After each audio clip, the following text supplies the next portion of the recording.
The FBI is investigating a suspicious letter addressed to Lieutenant Governor Deidre Henderson's office. What was in that letter and what the Lieutenant Governor and a former FBI agent are saying about the investigation. New insight tonight into the assassination attempt that injured former President Donald Trump and killed one spectator back in July.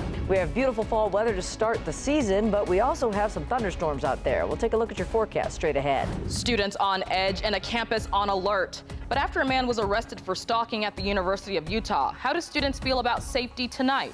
It's been called the one tax that Utahns like to pay, and it'll be back on the ballot this November. What that means for everything the ZAT tax pays for, coming up. Live from Utah's news leader, Fox 13 News at 9 starts right now. Good evening, everyone. I'm Robin Uginye. Bob and Kelly have the night off. Our top story is developing on Utah's Capitol Hill. The FBI is investigating a suspicious letter that was addressed to Lieutenant Governor Deidre Henderson's staff office. That letter, containing white powder, was intercepted in Nevada. Utah is just one of several states that had suspicious packages intercepted. Election officials in many other states on this map, including our neighboring states in Colorado and Wyoming, had suspicious packages actually arrive at their offices. Fox 13 News reporter Chris Arnold spoke with the Lieutenant Governor about the incident, as well as a retired FBI agent about what goes into this type of investigation. To see elections and election workers, election officials become the target of harassment and intimidation and threats is incredibly disturbing. Lieutenant Governor Deidre Henderson says she learned on Friday a suspicious letter had been addressed to her office. The envelope contained a white powder and was signed by the so-called United States Traitor Elimination Army. The FBI had intercepted a suspicious envelope. It did not get mailed here to the Capitol. It was intercepted in Reno. The Lieutenant Governor says she was not terribly surprised by the fact Utah was targeted because she says so many other states have been as well. In just the last week, Utah is one of at least 20 states that have been targeted in a similar fashion. I don't believe that we've ever received a suspicious package like this in the past. There was another incident last year during the election last November where some states were targeted. Utah was not one of them at that time. Both sides of the political aisle weighing in on the incident. Robert Axson, the Utah Republican Party chairman, calling this ridiculous and inexcusable, saying in part, "There is no place for violence and dangerous intimidation or threats. Our founding principles celebrate discourse and disagreement being protected and respected in America." Diane Lewis, the Utah Democratic Party chair, condemning what she says was an attempt to intimidate Utah's election workers. She went on to say in part, "I'm grateful that those at the Lieutenant Governor's office are safe and that the United States Postal Workers and the FBI were able to address the situation." Fox 13 News spoke with retired FBI agent Greg Rogers. He gave his theory about who is involved in this incident. A good portion of my undercover career I spent as a member of different militia groups, and this is a militia group that's doing this, or a sovereign citizen group. He explained how these kinds of investigations work. First priority is going to be identifying what that powder is, because there's a obvious immediate concern about anybody that came in contact with it. Secondly, they're going to be taking all of these envelopes that went to all the different election officials in the different states and doing a very thorough analysis of that to include DNA sampling, fingerprint sampling. Fox 13 News also spoke with Salt Lake County Clerk Lanny Chapman on Friday. She says starting last year, they partnered up with the Salt Lake County Sheriff's Office to do emergency planning and training for instances like this. Chapman says all staff at every place they receive mail and process ballots are provided PPE, including gloves and N95 masks. She says vials of Narcan are also available. Chapman says they plan to do another training this year on what to do if they find a substance in an envelope, package, or ballot. We'll continue to make sure that our election workers are safe and that our processes are conducted in an orderly manner. Right now, law enforcement officials are investigating the threat and testing the substance to figure out exactly what it is. On the Hill, Chris Arnold, Fox 13 News, Utah. Meantime, Election Day is less than 2 months away, but some states have already started early voting. As we barrel towards November, both presidential nominees are heading to crucial states. This as we get more insight into the first assassination attempt made at former President Donald Trump back in July. Scripps News anchor Maritza Giorgio reports. The U.S. Secret Service said it was to blame for the lapse in security that led to a near assassination of former President Donald Trump at a rally in July. A new report on the incident detailed the lack of communication between the Secret Service and local authorities. Now, Acting Director Ronald Rowe said Friday that changes will be coming. What has become clear to me is we need a shift in paradigm in how we conduct our protective operations. As was demonstrated on Sunday in West Palm Beach, the threat level is evolving and requires this paradigm shift. That report coming after the House of Representatives unanimously voted in favor of a bill to bolster Secret Service protection for presidential and vice presidential candidates. In Atlanta, Vice President Kamala Harris blasted Trump over his record on abortion. This is a health care crisis, and Donald Trump is the architect of this crisis. Her speech following a ProPublica report linking Georgia's abortion ban to the death of Amber Thurman. Later, Harris traveled to Madison, Wisconsin for another rally. And in Florida, former President Trump participated in a fundraiser in Miami. Maritza Giorgio, Scripps News. Right now, the city of Moab is warning people to stay away from Mill Creek Parkway between 100 West and 500 West. The area has been closed since flooding in July, and the area is still dangerous. Violators of the closure will be prosecuted.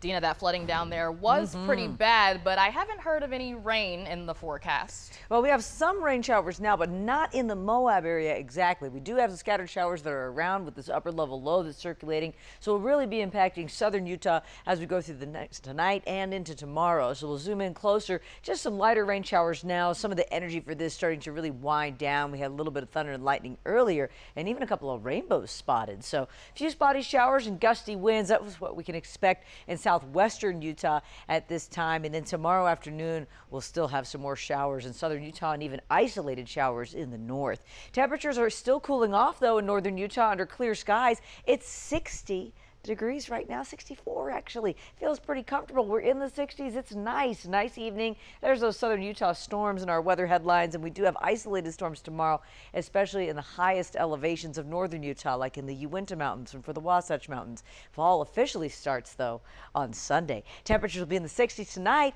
but then in the morning, glorious 50s again. We'll take a look closer at the radar and talk about the rest of the weekend straight ahead. Thank you, Dina. Today in Idaho, what used to be convicted murderer Chad Daybell's home was demolished.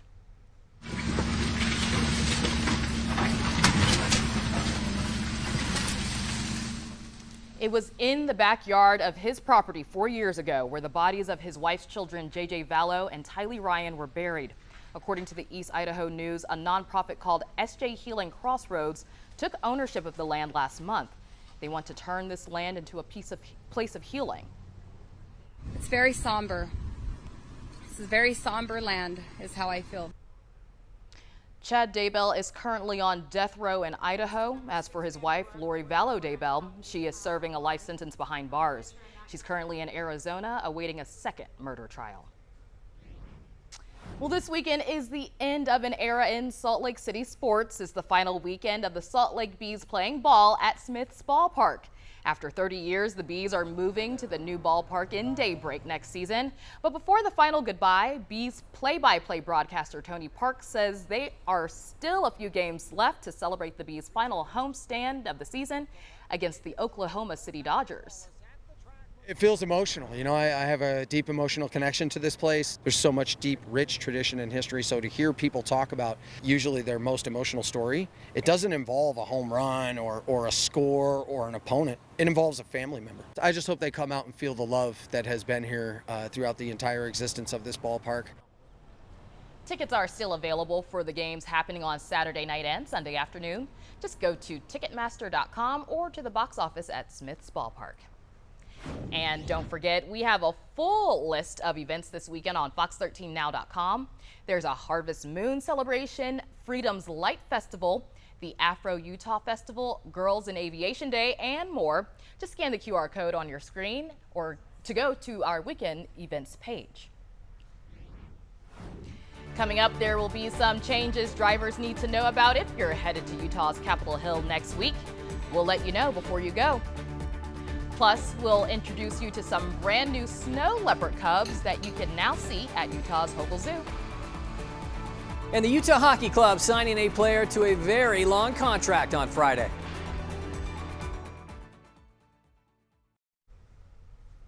At least one person was hurt after trying to put out a structure fire at the business depot Ogden overnight before firefighters arrived on scene. This happened just after 1 a.m. today. The Ogden Fire Department says the damage from this fire is estimated in the millions. The person hurt in this incident only suffered minor injuries. The cause of the fire is under investigation. Starting Monday, UDOT is closing the State Street and 300 North intersection just south of the Capitol for some upgrades. During this closure, UDOT will be building a new roundabout while the Utah Division of Facilities Construction and Management landscapes and beautifies the new addition. This rendering will give you a good idea of what the area will look like come mid-December. You'll want to use Main Street and East Capitol Boulevard as alternate routes. This weekend, a Magna Barber Shop is hosting a fundraiser in honor of Ava Broadhead, the 15-year-old girl who was critically injured in a car surfing accident last week. To help raise money for her medical bills, Savant Doe Barbershop is donating all net profits made at the shop between 8 a.m. and 5 p.m. tomorrow.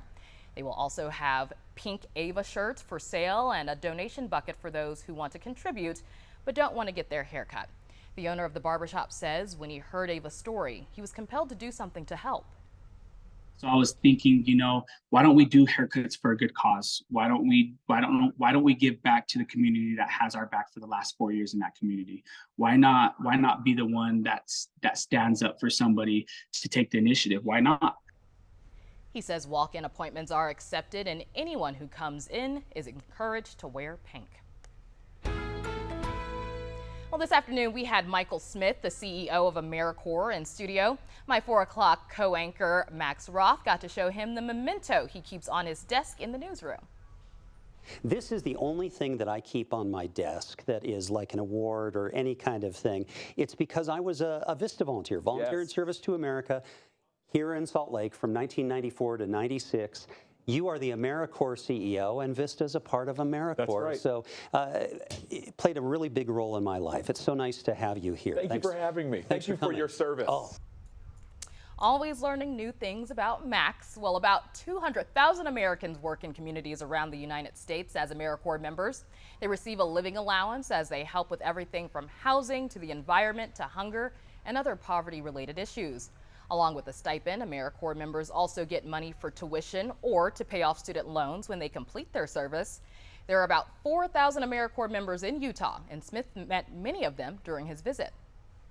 So I was with the Utah Conservation Corps yesterday, which helped to restore the Jordan River and is getting rid of invasive species. I was with tutors and mentors and coaches that are working in schools. I was with Public Health AmeriCorps members and Youth Mental Health Corps AmeriCorps members who are working in our community health clinics and in our schools. So there are lots of challenges, and it's someone who wants to give a year, maybe 2 years of service to their community in a sustained, substantial way. Smith was in town to meet with the governor in a celebration of a partnership between the state and AmeriCorps. It's called the One Utah Service Fellowship, providing opportunities for recent high school graduates and college students to help with 900 programs around the state while learning valuable career skills. They're animals so rare, they're known as the ghost of the mountain, but you've got even better chances at spotting them now. Hogle Zoo's newest additions have made their debut. Bhutan and Pavlova have joined their mom Babs in the Asian Highlands exhibit. There are only 9,000 left in the wild, and Hogle Zoo says they've been very lucky to have success being able to house and breed these big cats. So we are very lucky to have these guys be born here, but it has been a very successful for snow leopard breeding. We're very lucky that we were also one of the ones that was able to have snow leopards. But we do have a vulnerable species is what they're called, so they are pretty rare. If you want to see the new cubs, their keepers say you'll likely spot them in their little igloos in the exhibit. Well, Dina, I think I read that they grow up in cold, drier climates, so in a few months they'll probably feel right at home. Yeah. But might be a little warm for them now. But if they have some igloos, I mean, that sounds great. That's true. Perfect. They got that nice fur. Did you see their eyes? Beautiful. Oh my gosh, it's so pretty. Hypnotizing. I know. Well, it'd be fun to go visit them this weekend because we've got some nice weather for whatever you do, whether you go to the zoo or you go out and about. But if you're recreating, there are some thunderstorms to keep in mind. So let's start it out there today. Here's what it looked like earlier this afternoon on Guardsman Pass. Boy, our leaves are starting to change. It is beautiful everywhere. You can just see it from the city. You can see the color pops, and even in the city, some of the trees starting to go, and higher up, they definitely are starting to go as well. Clear skies mostly tonight, 64 degrees here in Salt Lake City. Nice night. Temperature starting to cool off, feels really good. Nice and comfortable out there. Light southeast wind at 6 miles per hour. Mostly in the 50s and 60s all around. 53 here in Park City, so it's still nice and cool at Bear Lake, where it's 55 degrees, and less chance of rain as further north that you go this weekend. 60 in Cedar City, still coming down fast here. 46 in Bryce. It's going to be a cold morning there, and 71 in Green River. We did hit a high today of 82 degrees, so it did get pretty warm, just slightly above average or average high is about 79, so a little bit above that. And of course, our sunrise now a little bit after 7 a.m. But big news this weekend is the autumnal equinox. I know, the start of fall. Are you starting to feel it? So by Sunday, it's here. It's official. In the morning at about 6:45 or so a.m. it'll be the autumnal equinox. So what happens is you have the sun directly over the equator, and it's about nearly equal, 12 hours day and 12 hours evening, or 12 hours night. That's why we call it the equinox, right? You have that word prefix in there, equal or equinox, equal day, equal night. So after Sunday though, that's when the days get shorter, and you'll probably start to notice it here pretty soon. So we've had some precipitation this evening, but it really does feel like fall out there, especially with the cool morning temperatures. There's some scattered showers around southern Utah. We've got an upper level low off to our south and west, and that's going to move eastward throughout the weekend. So a few scattered showers here across southern Utah tonight, and we'll see that coverage migrate to the east tomorrow. So there's that upper level low going east. So across central Utah tomorrow. So over by Escalante, Bryce Canyon, and some of our favorite areas near Moab, you're still going to see some showers by tomorrow afternoon. And high elevation, so up into the Uintas and even here along the Wasatch Mountains. If you are going out, it's the afternoon time you should be concerned with some of those thunderstorms going up. Northern Utah, extreme northern Utah, and northwestern Utah, you're really not getting into much of this at all. For most of us tonight, clear skies for really the northern half of the state, but we still have those scattered showers in the south. So 55 tonight in Salt Lake, that'll feel pretty good. And tomorrow only up to 79. So really nice temperatures, but we will have those pop-up showers, especially at high elevations in the afternoon. And of course, in southern Utah, you're under the gun for some showers as well. So be on the lookout for that. So we'll be in the 80s with those scattered showers tomorrow in southern Utah. And then on Sunday and going forward, it will be dry after that. Highs will be around 85 to 90 degrees. We'll stay in the 70s, those isolated showers tomorrow. And then we've got temperatures in the 70s and 80s after that. After a suspect was arrested for stalking at the University of Utah, how students feel about safety on campus. The one tax most people like to pay is showing up on the ballot again. I'm going to explain coming up next. A student who's been robbed of his voice and his sight has released a rap song.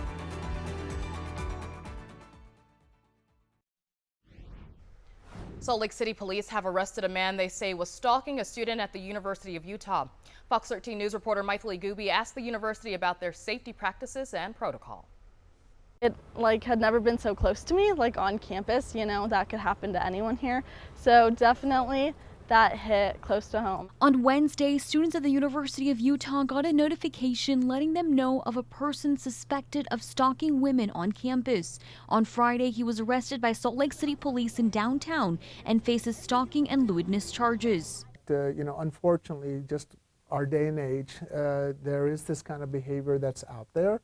And certainly I can't imagine for these victims for what they're feeling. But the message that we want to send out consistently, anybody who participates in this kind of behavior, when we have the evidence, we're going to file it, we're going to aggressively pursue it. The DA's office says the suspect, 34-year-old Oluwatobi Oludaisi Shukunbi, aka King Rocky, walked into a student's apartment, looked through her stuff, and left when her roommate confronted him. A week later, she thought he was following her at a track station, and a few days later went into a U residence hall where she was as well. Investigators say there was another incident of undressing in an apartment.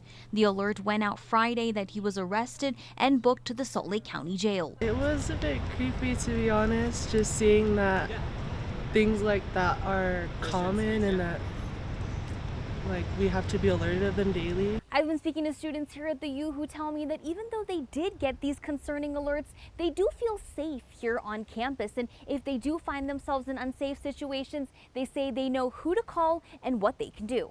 Definitely calling campus security, the police, anyone who can help will help. If there's a person that approaches you in a way that makes you feel uncomfortable, make sure you maintain distance and be observant. And then when you're in your home, in your dorm room, make sure that you're only allowing the people that are supposed to be in those restricted areas. But we always want people to remember these are just tips to keep yourself safe. But ultimately, the responsibility for a crime lies within the person that is committing it. And we like to hold those people responsible. The suspect has been banned from the university campus, and students are hoping to stay safe if these things happen again. Well, I was just glad that they updated us, and I still felt pretty safe because they said that they had apprehended him and they let everyone know. At the University of Utah, I am Maithili Gobi, Fox 13 News, Utah. After 2 years, Outdoor Retailer has decided to cancel its second show in downtown Salt Lake City, usually held in November at the Salt Lake Palace Convention Center. According to our content partners at the Salt Lake Tribune, organizers for the trade show say they've decided to combine the two shows into one bigger, more comprehensive show to be held in June. If you recall, Salt Lake hosted Outdoor Retailers Expo for 20 years before leaving for Denver in 2017. It came back to Salt Lake in 2022. One of the stars of the Bravo TV show, The Real Housewives of Salt Lake City, is involved in a new lawsuit. According to the Salt Lake Tribune, Mary Cosby, along with her husband and their Faith Temple Pentecostal Church, is suing two executives of their church's business arm, accusing them of embezzling millions of dollars for years. She and her church are seeking nearly $6.3 million in damages. Attempts to reach the executives being sued were unsuccessful. Well, it's often referred to as the tax people like to pay. Recreation taxes are up for renewal in communities across the state. Fox 13 News political reporter Ben Winslow takes us behind the push to renew a tax for zoo, arts, and parks funding. Can we not cry? Just be happy.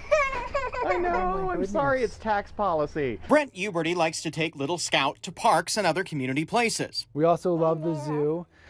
She loves going to see the animals and saying hi to all the different animals, including feeding giraffes. That's one of her favorite things to do. And we're also avid lovers of the arts. We've been patrons of Pioneer Theater for over a decade, and we just really enjoy that our community is a better place because of all of the things that ZAP helps fund. He's supporting a renewal of what's called the ZAP tax in Salt Lake County. It's 1 penny out of every $10 that's earmarked for zoo, arts, and parks. In Salt Lake County, that funds 232 arts and culture groups, 70 parks, 22 rec centers, and hundreds of miles of trails. I would say it's the most popular tax around. It's usually when people ask what it goes for, they say, I use those services. I appreciate those activities. The Utah Film Center is a beneficiary of ZAP tax funds. ZAP is wonderful because it creates this fiscal sustainability that regardless of the incomes coming in by donors, it actually helps our direct operating costs. In other counties, it's called a recreation arts and parks tax, but voter data shows it's popular. The last time it was on the ballot in Salt Lake County back in 2014, it passed with 77% approval. We love the zoo, we love the parks, we want to see them funded, but let's do it out of the general fund instead of always having an earmark source for them. The Utah Taxpayers Association disagrees with the concept of a ZAP or RAP tax, but isn't actively opposing it. And we always have opposed having an earmark in the budget.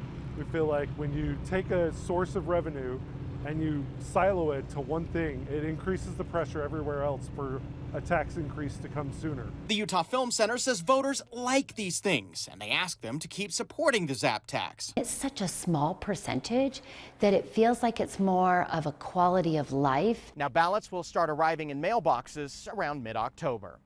In Salt Lake City, Ben Winslow, Fox 13 News, Utah. One of Utah's most prominent local theater groups is offering a new way to experience the arts, especially if you can't afford it. Pioneer Theater Company has announced a Pay What You Can initiative for certain productions. They tried it out at a production of Jersey Boys. Patrons paid anywhere from $5 to $50 for tickets when they'd normally start around $60. The theater's managing director says it's designed to get people into experience live theater.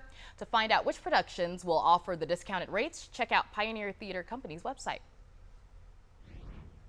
A student at a St. George School for the Deaf and Blind with a rare terminal disease had a moment of great joy 1 year after a terminal disease had already taken his sight, but also robbed him of his voice. Students at an arts academy on the other side of town have taken his words and provided their beats to create beautiful music together. Fox 13 News reporter Chris Reed shows us how. Jose Abram Bibliano, who prefers to go by the nickname Abram, has a rare degenerative condition known as acute-dental-digital dysplasia that only affects 1 out of every 10 million people. His teachers say he doesn't have long to live. But he's always had a love of rap music, with Eminem being one of his favorites. Our main goal was to take his song. It's not our song, it's his song.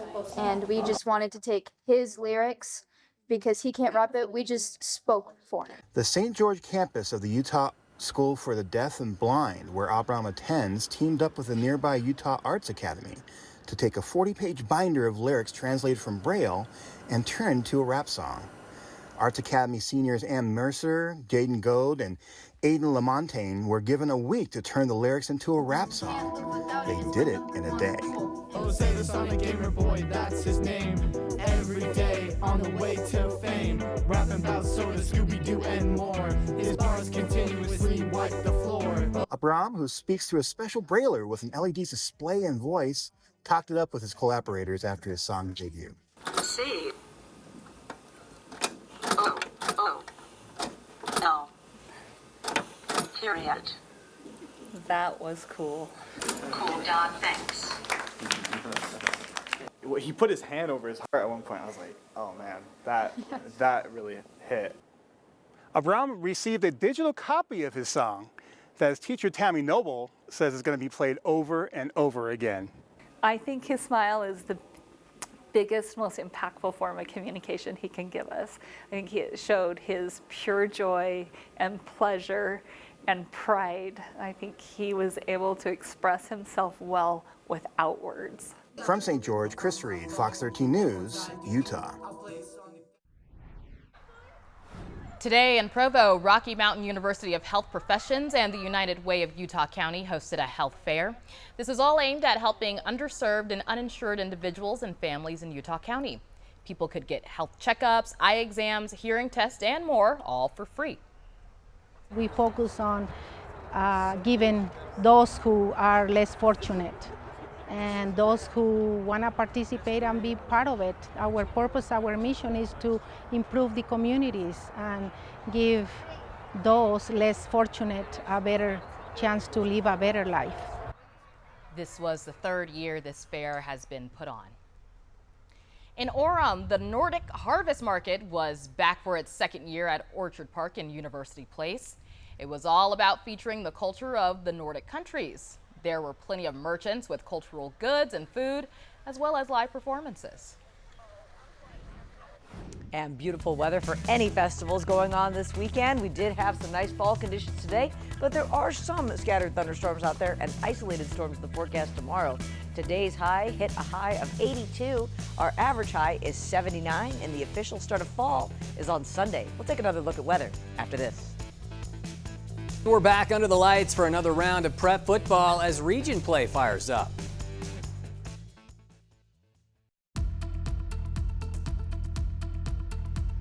Well, good evening. I'm Fox 13 meteorologist Dina Friedman. Boy, the fall colors are starting. Here's a view from Immigration Canyon. Glorious trees everywhere. Hope you've been able to get outside and enjoy it because it has been a nice couple of days. We've got a nice evening here. Temperatures going down into the 50s tonight, but we have a few scattered showers in southern Utah.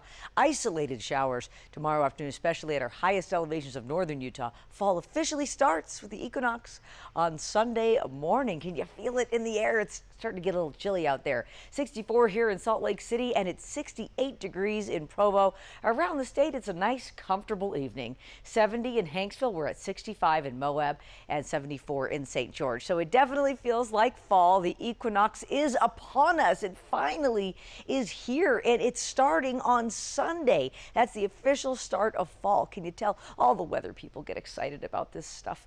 Well, we definitely have fall here, and it's starting on Sunday morning at about 6:43 is the official time, so 6:45 a.m. in the morning. And what we have here is you've got nearly equal day and night. That's why it's called the equinox. Get it? Equal.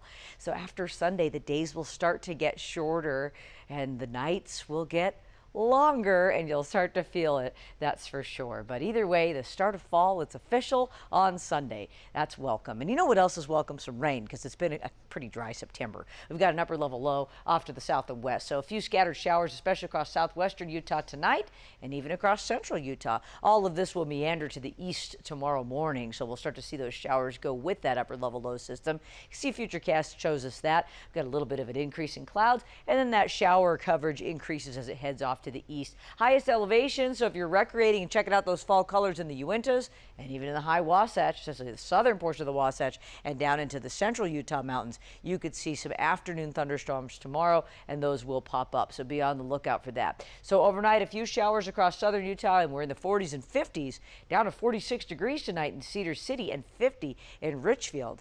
We'll be in the 50s tonight in Salt Lake, and tomorrow close to 80. And again, those isolated showers in the afternoon and more widespread coverage of showers across south central Utah during the daytime. Temperatures in southern Utah will be mostly in the 80s in the southwest corner of the state and around 90. Sunday looks like the better day. It'll definitely be a little bit more dry, and it should be dry through the week. We'll be in the 70s for the weekend here with those isolated pop-up showers in the afternoon, and then the 80s for the beginning of the week. With day 2 of training camp in the books for the Utah Hockey Club, the team simultaneously pulled out their checkbook today, signing a 21-year-old forward through the year 2032. Dylan Guenther inking an 8-year deal worth over $7 million a season to remain in Utah. Guenther laced up the skates in 45 games last season in Arizona, scoring 18 goals and notching 17 assists. The Edmonton, Alberta native finished second on the team with 9 power play scores and was tied for first with 4 game winners. He was originally drafted 9th overall by the Coyotes back in 2021. High school football flying by with week number 6 tonight, including the start of Region 1 play between a pair of 4-1s. Go up to Pleasant View for Weber hosting Davis. The Darts on the pitch in the first. Tyson Baggett bends a path forward to pay dirt, 13-yard score to get it started. The Warriors answer. Dyson Parker from short has it easily standing up. Weber marching again in the second, but the throw high and right into the hands of Bodie Sparrow. Room to run after the INT. Davis quickly turning that into points. Traden Basinger with a gem of a throw right here. Beautiful catch as well by Baggett. And this was a good one right down to the end, but the Darts won it with a 50-yard field goal by Finn Garf late, 39-37. Layton also off to a 4-1 start, entertaining Fremont. All 15 of the Silverwolves points coming in the third. Both touchdowns from Manasi Tuatagaloa finding Celesi Moa. As for the Lancers, found the end zone early but were denied right here. Moa taking down Tyon Halbosh short of the goal line. Fremont wins 15-7. Go to 5A where 5-0 Northridge took their act to 4-1 Bountiful. The Redhawks having a field day on the ground. Siaki Fekitoa, shiftier than standard transmission, eventually bumped out around the 20. Emerson Geilman sneaking in to cap the game-opening drive. 5-yard touchdown for the lead. First play of the second quarter. Red hands it to 275-pound defensive tackle Caleb Norris. Nobody taking that truck down. The Knights trying to get something going, but Trey Nye doesn't see anybody downfield, let alone Justice Taffa.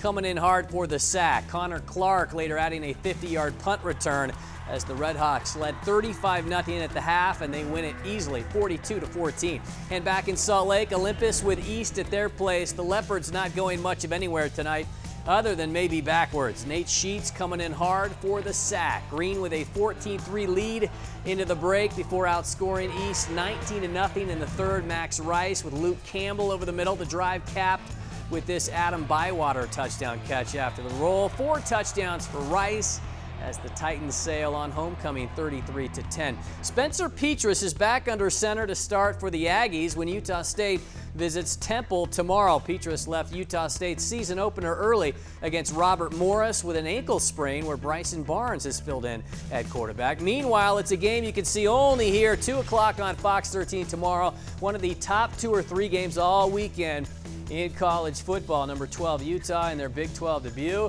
at 14th ranked Oklahoma State, where the big question remains, will we see the return of Cam Rising? We're going to have to wait until game time to figure that out, but it should be a great game. We are great all weekend waiting with bated breath. Sounds like you weren't busy at all tonight, Morgan. I did a few things. Yeah, you did. Thanks for watching. We'll see you here for Good Day Utah at 6:30. Good night.